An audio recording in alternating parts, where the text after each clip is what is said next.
And Susan, your latest piece for The New Yorker is titled "Donald Trump's Amnesia Advantage Gets at What You Were Just Talking About." Susan writes in part, the American presidency is the ultimate easy target, whether high gas prices due to the Russian invasion of Ukraine or post-pandemic inflation at the grocery store. Biden absorbed the outrage, while the mitigating steps taken by his administration have not redounded to his credit. Susan continues, the incumbency bind is a real problem for Biden in 2024. So, too, is the political amnesia powering the increasingly absurd arguments from Trump and his enablers about how he'd better handle everything from Israel and Ukraine to the border. Forgetting Trump's own memory lapses and those of the broader electorate is one of the former president's political superpowers. You could add to that list, I know you write about this too, Susan, January 6th, the rewriting of history around that, what he did around the 2020 election.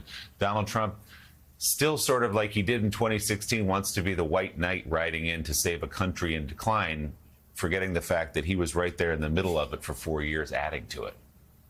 Yeah, I'm pretty blown away. When you look at some of these numbers, it is just extraordinary. It's as if the country, a large part of the country, has lost its collective mind, really. I mean, you see Donald Trump going up in polls on every sort of criteria. For example, leadership qualities. Is he capable of managing the country well in a crisis? It's literally like, did all of America just sleep through 2020? Did they forget this? And what I'm struck by is that it's across the board. We're talking about Israel right now. And increasingly, I hear, as I'm sure you do, from many people, especially many young people who are not even fans of Donald Trump, well, what really is the difference between the two parties? I mean, what is the difference between Joe Biden and Donald Trump? And I think, how is it even possible that this is the conversation we're having in 2024? It's a remarkable thing, but I think you have to look at memory itself as on the ballot in our elections this fall. Caddy, it is extraordinary, this phenomenon of Trump amnesia. It's been written about. There's been some studies about it, and certainly just day-to-day conversations. People are like, oh, no, it wasn't that bad, or oh, this happened then. It's like, no. And people don't remember. So my question to you is, what challenge does this pose us as journalists?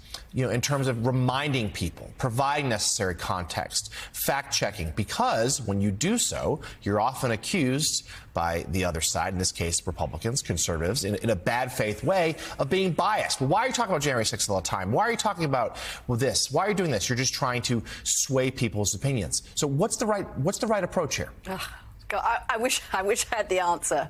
I mean, I really do, because I think Donald Trump has always been one of the most tricky politicians, if we call him that, figures to cover. Right from 2015, when he came down the escalator and he got a huge amount of attention, a huge amount of free airtime, partly because he was new, he was newsworthy, right? He was a different kind of politician. He was someone running for the presidency who had never been elected before, who said extraordinary things that were right outside of the political mainstream. And then I think after he left office, part of the reason for the amnesia was that we'd gone through 4 years of government by chaos. I mean, that was the way Trump operated. It was, for all of us journalists who covered it every day, it was sort of exhausting. And I think for the country, there was that as well. I mean, poll after poll showed us that people were exhausted by the Trump presidency. Even people who were big supporters of Donald Trump found it very tiring and found the level of exhaustion high. So perhaps that's why people wanted to forget. We just, we didn't want to go back to thinking about all that tiredness and the stress of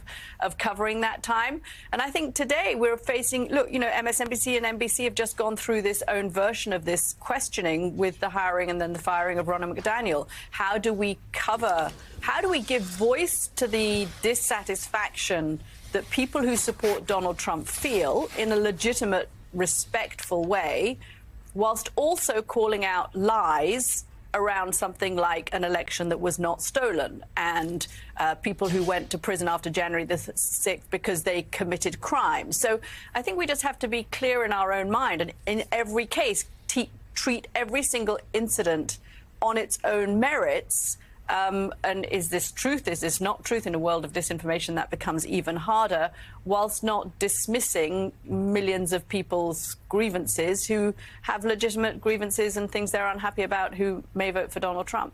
Hey everyone, MSNBC has a new and improved app. You'll get real-time alerts and analysis, live blogs, in-depth essays, video highlights, and the best 2024 election coverage. Download the new MSNBC app. Here's how to do it. You tap on the App Store on your phone. You hit search on the bottom right corner. You type in MSNBC. You click on the MSNBC app. You click on Get or the cloud icon and enjoy it.